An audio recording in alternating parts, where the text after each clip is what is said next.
Welcome to Leading with Purpose, the podcast that's dedicated to helping you become the leader you aspire to be. Join us on a journey of self-discovery, empowerment, and inspiration as we explore the world of leadership and personal growth. In each episode, we will explore the art and science of effective leadership, bringing you insights, stories, and strategies from experts and thought leaders across various industries. And now your hosts, Dawn Marie Bornhammer, Maisha B. Hoy, Janelle E. Taylor, and Dr. Sharon H. Porter. Welcome to Leading with Purpose, the podcast that's dedicated to helping you become the leader you aspire to be as you lead, empower, inspire, and achieve. I am Dr. Sharon H. Porter, Editor-in-Chief of Vision and Purpose Lifestyle Magazine. Hi, everyone. I am Maisha B. Hoy, CEO of BSHG LLC, which manages MaishaLemonadeStand.com, QBob, and Customer First Marketing. Hello, everyone. My name is Dawn Bornhammer. I'm the CEO and Chief Impact Officer for Mission Inspired Consulting. We're happy to have you here. And today, we are elated to have our wonderful guest. He is Mr. David C. Olcott. Mr. Olcott is founder, president, and CEO of Samurai Success Incorporated, an international executive, organizational, and personal coaching firm headquartered in Denver, Colorado. Throughout his more than 35 years of professional coaching experience, Mr. Olcott has worked with numerous individuals, organizations, and companies throughout the United States and Hong Kong. His coaching focuses on developing strategies and structures that provide for sustainable growth and productivity. Mr. Olcott, we want to say welcome to Leading with Purpose. Thank you so much for having me. I'm truly honored.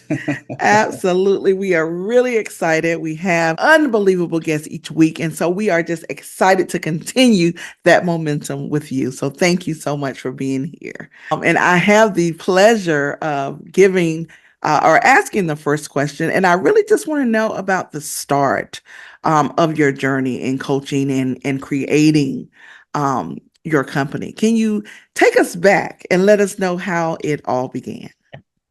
I'm about to show all my age, I guess, in this whole conversation. So, it's interesting because when we were talking to coaches, interviewing coaches today, we asked that similar question, like, when was the very first time you recognized that there was a calling to coaching? And it's very all the board. So for mine, I noticed that people started asking my advice in high school. And of course, I was terrible at giving advice because I really didn't have experience to support what I was talking about. And so that kind of put me on a journey that sometimes I was helping people and sometimes I was really not helping people. And I really didn't want to keep giving advice that put people in bad situations. So that began my journey of getting involved in politics and banking and law, and then getting involved with working with Tony Robbins and finding out what was the best way to truly be in service to others, because that's the name of our company called Samurai Success. And Samurai, loosely translated, means in service of others. So the beginnings of this has really brought me to the ending here and the beginning moving forward with coaching. The best coaching can do is really working on you. And by working on you, you can truly be in service to others. And that probably, Doctor, that was probably the biggest breakthrough, because I thought coaching was supposed to be about me taking all these years of experience and then sharing my experience with you. Now, there's some of that, but most of our clients don't really want to know me better. They want to know themselves better. So how do I get out of the way so that I can truly be in service? And that's been my journey so far. I really love that, because when you do get out of your way, we sometimes often think that, like you said, when we stand in our way, things are blocked, right? And so once you learn that, things open up. And so that's really what coaching is all about, is a learning to get out of your way so that you can then help others. So thank you for that. All right, David, I did a deep dive on some of your Instagram today, and I really, I got you some views. I got you some Watch likes. out. So something you just said about you realizing that you were in high school and you built this business, Samurai Success, over 35 years. What is motivating you or inspiring you to continue to be in the service of others? What jazzes you and makes you go, oh yeah, did this today? So early in my life, I was very fortunate to grow up in the Florida Keys, and the little dots on the end of Florida, right? And it was such an eclectic mix of people who lived there full time, but it was really a tourism and vacation place. And when people would come down, they were coming down and they were being on vacation. They had made their wealth or their empire somewhere else, but they were coming down and they were really relaxed. And of course, the Florida sun, and you get kind of crazy down there and you have a couple of drinks and you start speaking a totally different level of truth, right? So if you could be patient enough and talk to people, you found out amazing things. And I was just bombarded by all these different people coming into my world that I had a chance to interview about how they were becoming successful. So that's really where my journey began, in pure curiosity. And that's what continues today. I'm so fascinated by this place. Most importantly is us as humans, this physical realm that we live in, this faith-based duality, and this spiritual realm that affects all those things. So when I wake up every day, when I was interviewing with people, I heard this concept, this theme, this myth. And someone said to me, the greatest life you can ever live is being in service of another. And I got to tell you, I don't know why that struck me, but it did. As a matter of fact, not only did it strike me, it's haunted me. Because if I want to live this fabulous, glorious life, everybody around me, all my friends, all my family, the stories I was watching in movies and books was, no, you got to go and get the material stuff and you got to get this. It's all about you. And I just heard something that just flipped the switch. It was like truly being in service of another. Now, I didn't have a clue about how to adopt that. It just was there. It was just haunting me. And then, of course, when you read a lot of the spiritual manuals that are available on the planet, they talk about this theme, truly being in service, the greatest life you could live. So I was like, okay, well, if I want to live the greatest life I can live, how do I do that? How do I truly be in service? And it goes right back to the very first question. What I've learned through my experience of these 30 plus years is to truly be in service of another, you've got to get the hell, excuse my language, out of the way. So all of my stuff, right? If I'm dealing with all my stuff, all my traumas, all the events in my life, and believe me, I could bore you for the next 20 hours with the stuff that's happened in my life if I wanted to do that. And if you really wanted to hear it, which we really don't, because we got enough of our own stuff to deal with. So the idea here is, if I can work on me, called healing, right? If I can heal all those events in my life, if I can rewrite the story of my past and relive things differently, then I can truly be present when you need me. As long as I have worked on me, gotten that out of the way, then I can truly be in service to you. So all of a sudden, those things started coming together in a way to apply that. And that's what this true seeking or knowledge has been based about, is how do I create a structure to help other people do that as well? I love that answer. This is exactly what our podcast is all about, hearing other stories about how people are leading with purpose. I can't help but market it all. That's what I do for a living. But yes, love it, love it, love it. And I can't wait to hear what Dawn's question will be for you too. Well, you're certainly speaking my language, David, between spirituality and leadership and really leading people first. One of the things that I was captivated by was some of the framing I saw on your website about, at its core, Samurai Success is a research company. I would love for you to help our listeners understand the bridge between what they may assume research company equals and what you've curated and created at Samurai Success. Again, wonderful question. Love the depth of this. So research company, what are we researching? Well, when people come to us as coaches, we realize there was a specific theme that people came to us about. They came in all kinds of different languages and different industries and all kinds of different approaches in life, cultures, gender, race, it didn't matter, but they were always saying the same thing. They wanted to change a behavior. And I was like fascinated by this because with all the different options that you could choose from going to see a coach, you want to change one behavior. And that was one of the keys thing is like, okay, if you want to change a behavior, you have to understand how behaviors work. Now, that's not always the approach that a lot of research companies do because they just want to go to the solution. What we found was that behaviors are actually the end of a conveyor belt of multiple things that have happened before that is causing that behavior to happen. And we had to discover through research what was causing that. So if your behaviors actually create your results and results over time create your destiny, then what's the thing causing this behavior to happen? And we've actually, if you will, downloaded, channeled a response to that, a solution to that we call the chain of command. And that chain of command is what the book is written on, the 2-book series. The first book has been published already, but the first one talks about these 6 swords of illumination. And these swords represent different life principles about how you can actually change experience, meaning, perspective, the things that you want to be able to change in this world, because we've gone through this life believing that we want to change the world, when in actuality, the world is perfect the way it's designed. What we really want to change is the experience of that world. And that's the true gift we have. How do you do that? How do you do that behavior, Dave? That's what our research is about.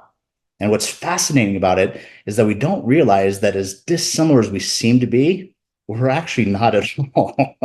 We're actually doing all the similar behaviors. So what's causing that? The word that we use here at Samurai Success is called programming. And programming is part of your subconscious part of your brain, which most people don't realize. That being in the seminar business as I've been for a lot of years, people were going to these programs and then they were walking away and they were making huge life transformational decisions. Yet they weren't able to sustain that over a period of time. 2 weeks later, 3 weeks later, 3 months later, they were falling completely on their faces. And I was mortified, truthfully, because I was out there selling these programs. And I was like, what the heck is happening? Because successful people, if there's one thing they do really well, they sustain this stuff. They're really good at being able to stick to it. And we thought it was discipline. Truth is, it isn't about discipline. Discipline fades. It's like going to a seminar and knowledge fades. It's perishable. Discipline, motivation, willpower. Oh my gosh, the willpower that some of the people have, my own included, it fades. You know what doesn't fade? Your subconscious programming. What? How do I get to that? How do I get to that place where I could change that programming? Because that's the research we've discovered over the last 30 plus years is we now know that this programming is reprogrammable and you have permission to do it. The elements of that program are called the swords of illumination. No, thank you for that, David. And I think it's really interesting to think about the underpinning of anyone's observation of something they want to solve for, right? So I have an organization, I'm inside an organization, I know that their culture needs a shift. And there are people that have taken an action that has led to where we are today. What is the underpinning of those individuals and how they move through the world and how do they interact with one another? And what does that conversation look like, sound like, and make the other person feel in order to understand why the culture is where it is? Because it didn't happen overnight. And so in order to come in and understand how you're going to help them and shift and change and move the direction of the better, they need to understand where they are and how they got there. And so I love that your research digs in to understand where that pain point, where that origin story comes from, so that you can rewrite the future for where that business can go. So thank you. And that's a beautiful way of saying that, because there's such a thin but discernible line between therapy work and coaching. So in our world, again, simple definition, because I like being a third grader when it comes to this stuff, because life is complex enough as it is. So if I'm going to do therapy, that means I'm going to go work on stuff of my past to get me to the present moment. The present moment forward is about coaching. So that's what we tend to focus on. Doesn't mean we don't have to work through some stuff and help our clients be able to get through some of the past stuff, but really focusing on this idea that moving forward, what does this new story look like? And part of that story is our belief systems. the most important of those belief systems is your own personal self-created identity. And this was the mind-blowing research part of this. Of all the different spiritual masters I've been around, the teachers, the mentors, and I've been so thankful for every single one of them. So many of them were teaching me that I was here to discover who I was. Then I met a master who blew my mind, and that master helped me understand. And he said it in such a beautiful way. I remember him looking over the top of his glasses and kind of laughing this comforting knowingness laugh, like something like, you silly boy kind of thing, And he says, you're not here to discover who you are. You're here to create who you are. And when you start looking at successful people on this planet, you see that theme. If we're going to go Taylor Swift, or by the way, whether you like him or not, Donald Trump, these people know who they are. And you cannot talk them out of it. Whether you like them or don't like them, that's not what's important about this conversation. What's important about this is understanding how they put themselves together. How did they create this? How can I create that and do it in a totally different way with my moral code, with the way I want to approach life, how I want to experience things? Because the structure of that is identical. No, thank you so much, David. David, we know that the coaching landscape is forever changing. How do you ensure that Samurai Success stays relevant and also are able to still be innovative? So the clients that we attract are true entrepreneurs. And I'll tell you the one thing that to know about a true entrepreneur is that if it isn't their idea, they ain't going to do anything about it. So here's the question. As a coach, and I truly want to be in service of others, and I recognize that the client in front of me is only going to learn from their own personal verified experience. How do we help them do that in this business setting? Because they wouldn't be coming to us if they had all the ideas themselves. They would already be applying them. They wouldn't want coaching, wouldn't need coaching, right? So how do we help them make it their idea without manipulating them? Because no one likes to be manipulated, including entrepreneurs, but none of us do. So how do I help someone else have it be their idea without that manipulation? So we developed a system that actually helps people understand through their own personal verified experience. It simply shows them this. When you have this type of programming and you do this process, you achieve this result. And we show them that through the 3 stages of our algorithm in coaching: people, processes, and profits. So we show them directly in the financial side that says, hey, when you do this process with this mindset, then you get this result. When you do this mindset with this process, you get this result. Which result do you like? And so it becomes their idea through the experience of it. So that's probably the most innovative thing that we've discovered here at Samurai Success, and then put that system together so that we can truly be in service of others and not have to have me in it, not to have my stuff in it, not to have my experience in it. The system actually shows this. And the incredible benefit of that is that your business model actually has a voice. Your business is an entity. We know this. We talk about, it's a business entity and it has its own this, and it has to have its own tax return in it. But we don't treat it like that. Samurai Success, we do. We actually create a structure so the business model actually tells you as the business owner what it needs, what it wants, what it desires. And it's fabulous because then there's a cooperation. You no longer are the business owner, you're the business steward. And that is a game changer for most of our clients. I really love that. And it's really about listening to that, right? Listening to what is being told. Yes. That's the key. And not ignoring those things. I love that. Thank you so much for that insight. Just a one thought about this. I love that you just said that word. So beautiful. Listening. Do you know how hard it is to listen to someone else when you get all that mind chatter in your head? Oh, yeah. Do you know how hard it is to listen to somebody when you got all that stuff in your way that you haven't solved and healed and all that stuff? Absolutely. When you get that out of the way, easy to listen Yeah. because I'm not bringing something you said doesn't trigger me into going, oh, I just got hooked and I need to say something about that. I can truly be present with you and make this moment the most important thing in my world. And I will tell you that my belief, totally my opinion, I believe that's what we're really in search of, getting that connection back, having those deeper conversations.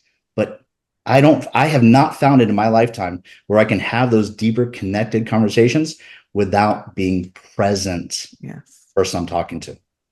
Being present means I have to have gotten all that stuff out of the way, and then I can be here for you. I love it. Thank you. I have to tell you, David, I'm one of those entrepreneurs who believe in discipline, consistency. You are a rare breed, my friend. So it blew my mind when you talked about the subconscious programming or programming that is subconscious, right? Because now it's like I got to think a different way. I got to listen to what you're talking about and try to take it in. So maybe if you could share a story about a client that you had that's similar to me, that's like resistant, that knows they need help, but it's just not there yet, and how the Swords of Illumination helped them.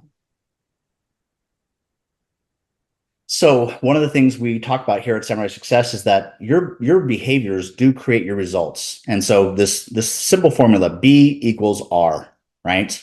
Your behaviors create your results. Now, every entrepreneur I've ever met hears that and agrees with it, but then they want to go do things their own way because that's just how they're built, right? So the thing that they have to get past is that there's a primary belief in every entrepreneur I've ever met that says, oh, if you can do it, I can do it. Now that is a huge motivational force, even in my own life, because I've looked for models of success, right? And then I say, oh, if you're doing it, now here's the interesting thing. Let's just take this to health. There are some outliers on this physical plane called human beings, just like you and I, who can smoke and drink every single day of their life, and it never affects them. Their hearts are fine. Their lungs are fine. Their bodies are fine. And they just die of natural causes that has nothing to do related to those things. But that's not the masses of us. The masses of us actually are affected by those things. So certain behaviors do get the masses of us certain results. And we've got to play that game for a while until you get to a state of abundance. And then once you understand how this place works and how you work, you can begin to change the rules and make it uniquely you. But in the beginning, it's really important to get to a level of abundance and wealth, if you will, to be able to understand, hey, I can do this a little differently, because when I do something and it causes me to get into scarcity and I stay in scarcity, well, it affects everything else in my life. So staying in that place of abundance is important. So one of the clients that we're working with just refused, absolutely refused. And by the way, he wanted to scale his business. He wanted to grow in volume and stuff like this. I said, well, listen, that if you study the most successful people on the planet, scaling is based upon quite a few things: structure and management team. Part of that structure and management team has to do with mindset, skill set, tool set. Great. No problem. He's got it. He's going. And then as soon as I hit him with the tool set, though, okay, we've got to get you using a physical calendar. His eyes rolled back in his head. He lost the deer in the headlights. What the hell? Discipline. I'm not going to. And of course, he shook his head in the first coaching session, right? And then weeks after that, I'm like, hey, where's your calendar? What's going on here? And where's the planning? Because, if you're going to scale your business, which increases your volume, and you don't want to sacrifice quality control and profitability, then you've got to have a planning system. You've got to be able to have a calendar. You got to know what's coming up, because you cannot manage all this stuff in your head, because we know that for sure, because your growth hasn't gone past this point. So something is causing it to stay at this point. We've got to introduce new beliefs and behaviors into that with this calendar. So he's been coaching with us for years now. Now, all of his team members all use calendars. Because this is how he figured, oh, I don't need to use it. I'm just going to have them all do it. But then we got to a point in his business where he's making $50-60 million a year kind of stuff, big numbers. And then something really amazing happened. It was so painful to watch. Mm-hmm. He missed one of the most important meetings he figures is his entire life. He felt that one meeting, and this is his verbiage, not mine, that one meeting that he missed could have doubled his business that day. He missed it. He was mortified. He immediately called. He did everything. He went after this client for another year after that missed appointment, and that person never showed up again. And that's a startling conversation. But his realizing this, guess what he did in the next coaching session? Got a calendar. Gee whiz.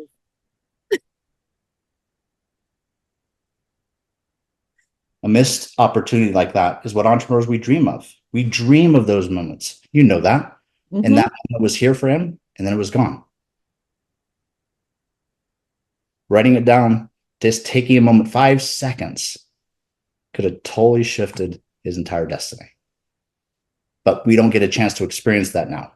But now he's like, if that ever comes again, I'm not missing out on it. And it was a great teacher, because that's one of the things we don't realize about the universe. It's not only a great teacher, it's a great student. Yes, it teaches us, but we don't always think about the other side. It's actually learning from us. And if we say we want certain things, but we're not willing to do the things that help us get there, it provides feedback. Wow. Like this. I knew I was going to enjoy this conversation, and I wasn't wrong. I was not wrong. Thanks so much. Absolutely. Listening to you share that story brought up something that I was chatting with a coach actually yesterday about, and it's the relationship between intention and attention. Ooh. As it leads to the desired change. And when we think about what our intentions are, and then those attention, our actions related to, and where we put our attention, right, is what leads to change. And so he took the action to meet with you. He took the action to recognize coaching was going to be helpful and beneficial, and yet had resistance around the very thing that may have changed this outcome. And so inside your flexible system that you have with some of your clients, I was reading a little bit about that, and I'm curious to see, it sounds like you start with some structure and then you offer some flexibility. Can you share or elaborate a little bit more about what that looks like for a client that is looking for a little bit of spaciousness and freedom, but perhaps needs a little bit of guidance and structure first? So this is actually called our structural flexible coaching system, and is built for entrepreneurs, because entrepreneurs typically live in the gray, right? Between this and that, they live in the place. Well, this space is actually known as chaos, right? And so then the entrepreneur getting to a place where they're like, I'm firefighting every single day. I'm putting this out. I'm doing this. I'm just exhausted. What do I need to change to be able to change behavior? What do I need to change to be able to get out of this level of chaos? Because they love chaos, just not this much of it. So the idea here is then to start fortifying that gray zone with more and more structure. So that structure then becomes, I don't have to be involved in that conversation. I don't have to make that decision. I don't have to bring all this emotion, effort, and energy to that thing, because the structure already takes care of that. So that's a big part of this. But here's the deal. Even at the best franchisable business model on the planet, you're not going to get to 100% structure. That's not fun for most entrepreneurs.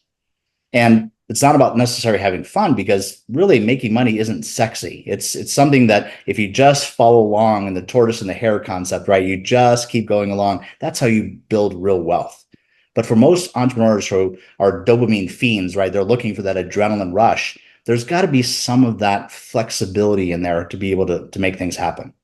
But I want to be as clear as I can. If you really want to be successful, and success, by the way, has very different definitions for all of us, but it has one common theme: the ability to duplicate it. That's success. That it doesn't matter what it is. If it's a golf swing, or I'm riding my bike, or anything else that you want to talk about, if it isn't duplicatable, then it's just luck. If you want to take luck and turn it into duplication, you've got to consider structure. Structure helps you duplicate things.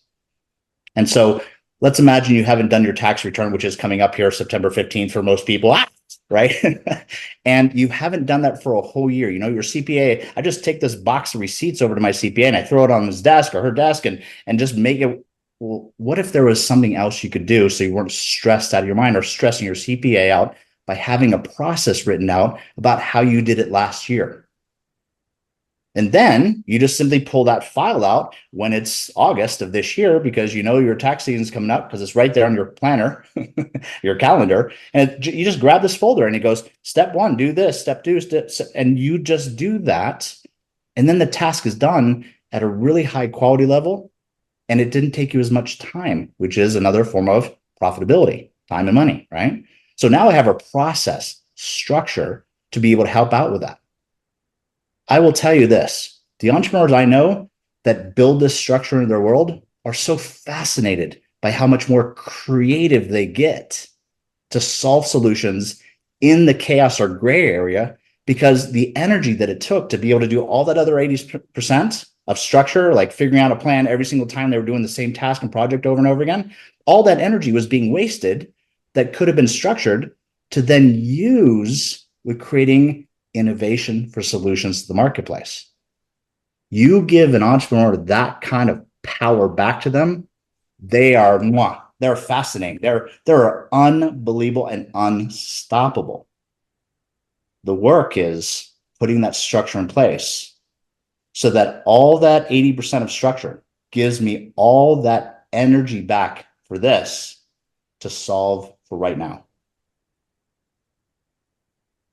No, it's a really great point. And I think for our, we have some emerging leaders that are often tuning into our podcast. And so if you're hearing what David is saying, you know, really take that to heart. Think about the structure that you need to put around your business. Think about listening to your business more actively, thinking about who do you need to surround yourself with to be successful in doing so.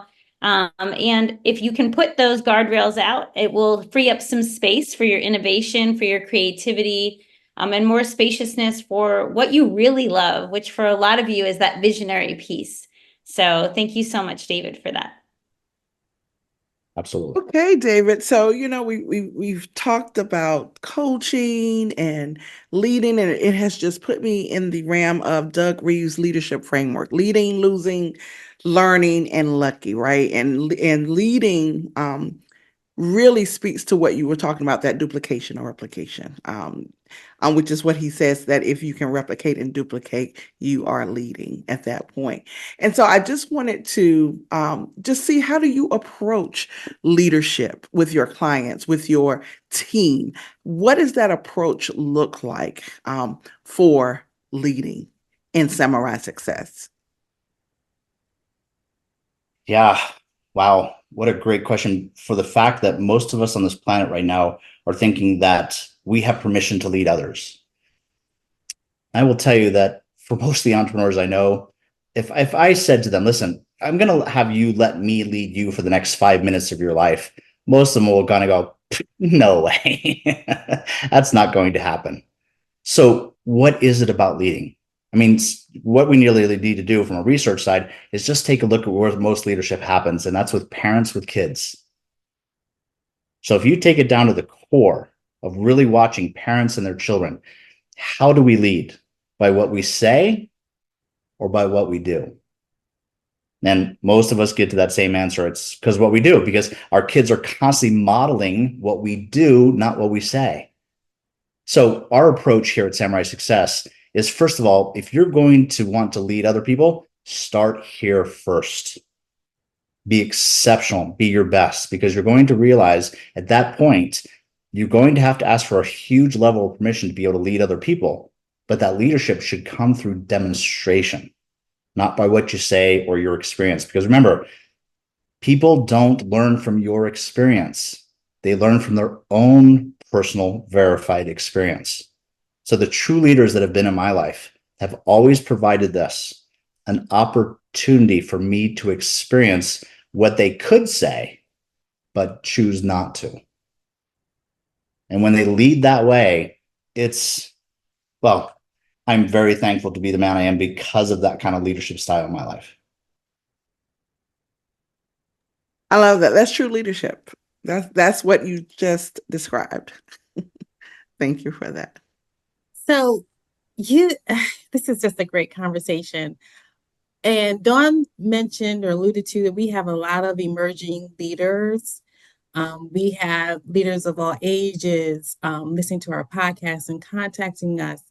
What are if you've been in the business for 35 years, what are some of the core leadership qualities that you think remain constant?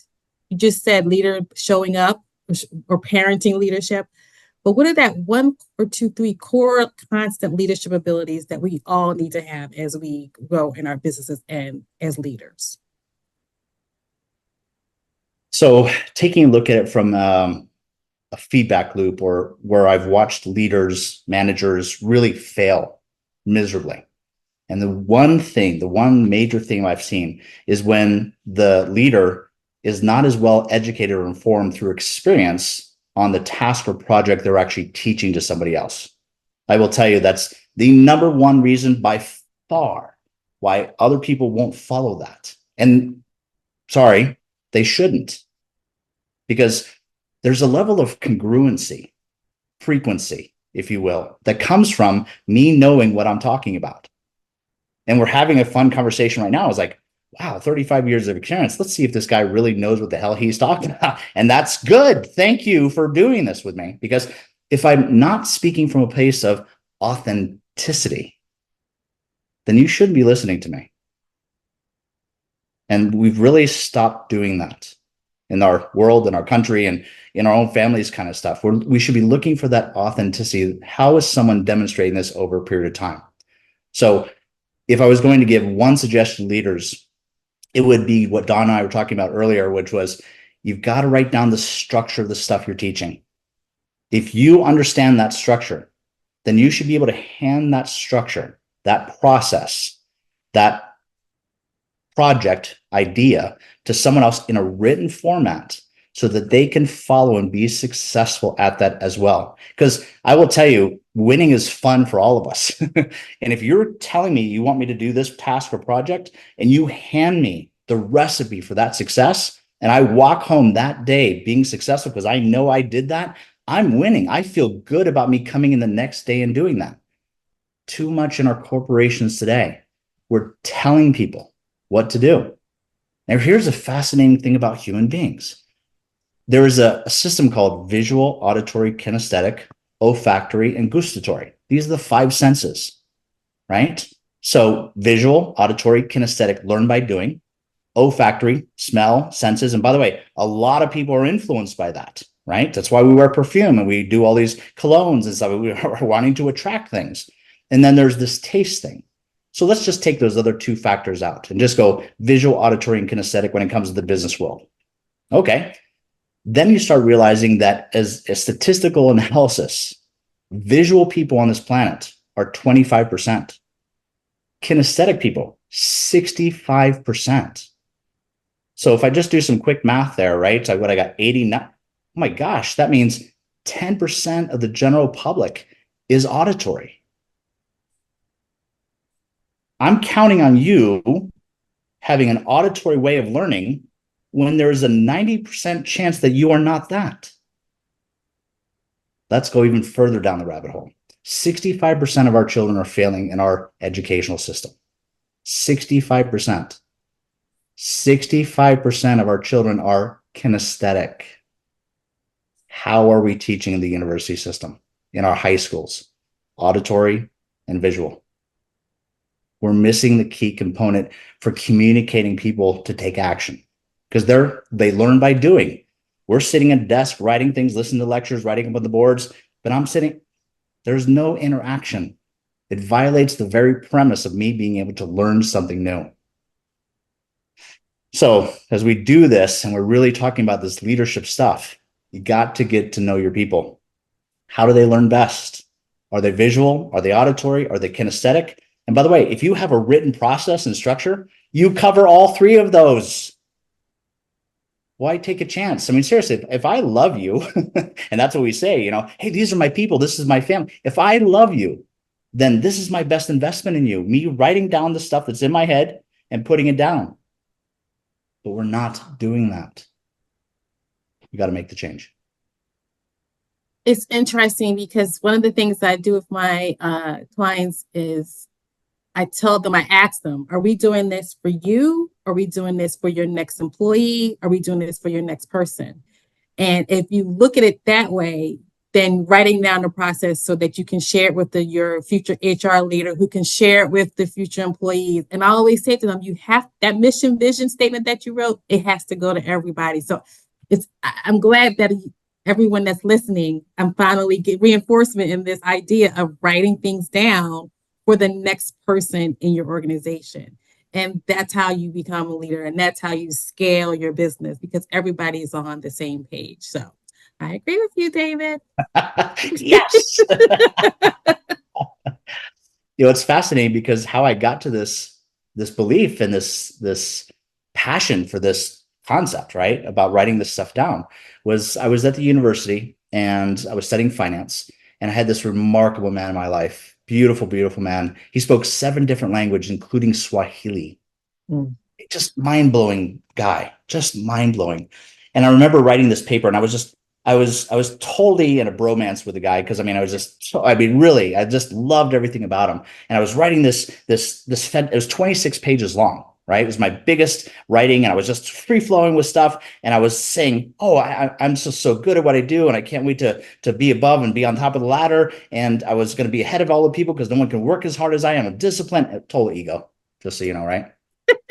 And I'm serious. I get to page 18, and I was like, I'm not rewriting this. And then for the 18 to 26 pages, I started going, oh my God, I'm rising myself up this top of this ladder. And I'm going to then be leading people who haven't worked as hard as I am, aren't as disciplined as I am, I don't have the motivation that I have.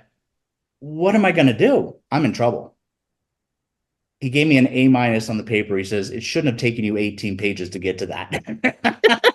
And he was right. He was just perfectly right. But the thing is that in our marketplace today, we have a very interesting belief system, and it permeates corporate America. And it does it with human beings, right? Just not corporate America, but everywhere.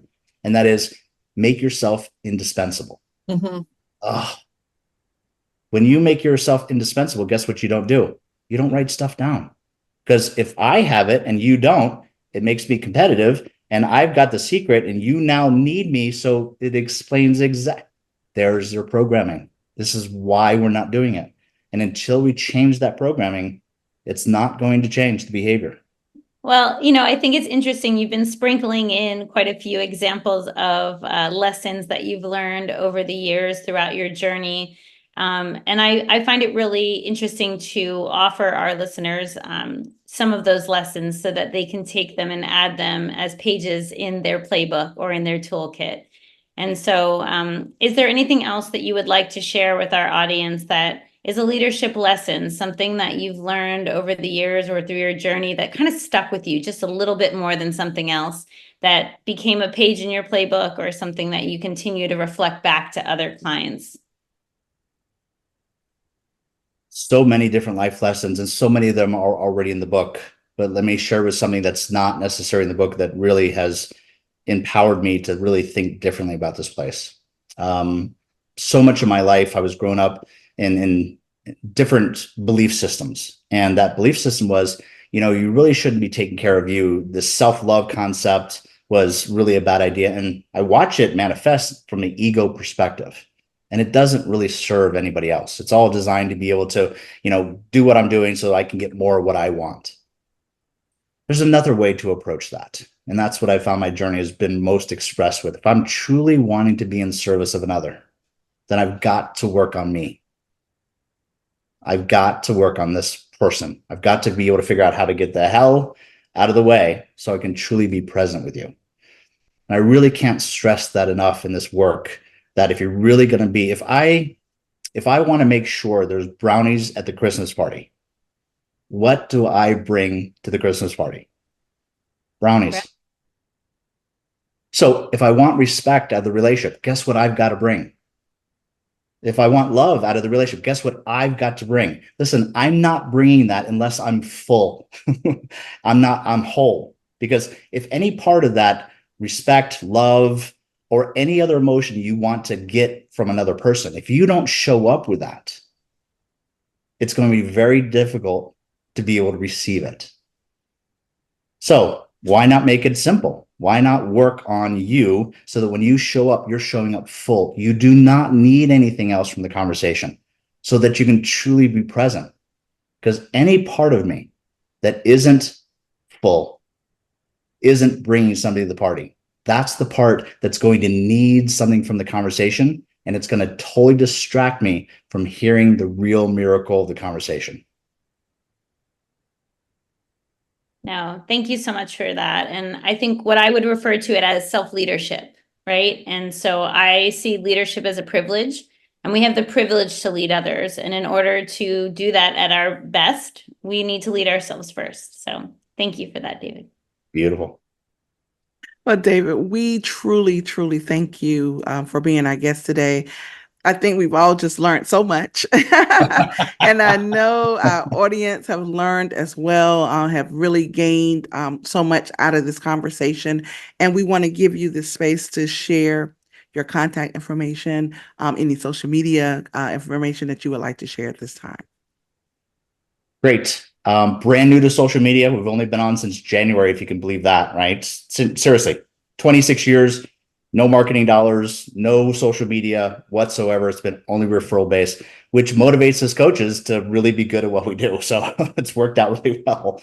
But samuraisuccess.com is probably the best way to reach us. We're also on Instagram, Facebook, and LinkedIn to be able to get access to us. So either one of those 4 ways are great ways to reach out to us. And please, let's continue the conversation. Absolutely. And guys, our listeners and our viewers, we want to thank you too. Thank you for allowing us to just inform you today with another amazing episode. Again, I am Dr. Sharon H. Porter. I am Aisha B. Hoy. And I am Dawn Marie Bornheimer. As you navigate your leadership journey, remember that leading with purpose is not just a philosophy, it's a commitment to a positive impact.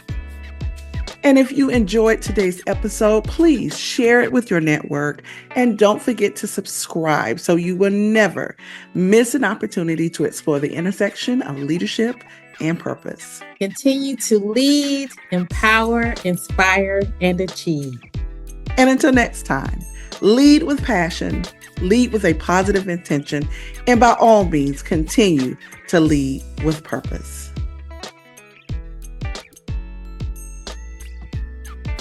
Thank you for joining the Leading with Purpose podcast. Please join us every Monday for a new episode.